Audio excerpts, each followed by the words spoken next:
இதுதான் tea valve joint.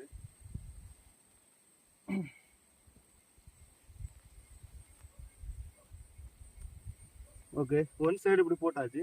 இன்னொரு side இதாகும். இங்க இருந்து மேல இருந்து வரக்கூடிய தண்ணி இதுல வந்து இப்படி போகும். இது நம்ம திறந்து விட்டாதான் தண்ணி அங்க போகும் அந்த சைடு.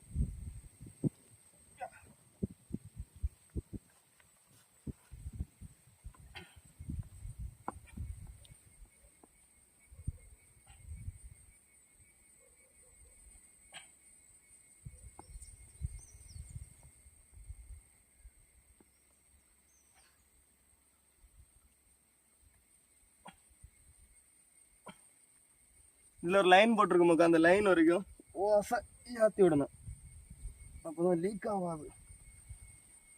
ஓகே, அப்புறம் இந்த திட்டைக்கு போகக்கூடிய தண்ணியை, இதுதான் இந்த திட்டைக்கு போகக்கூடிய தண்ணி ஓஸ் பைப்பு.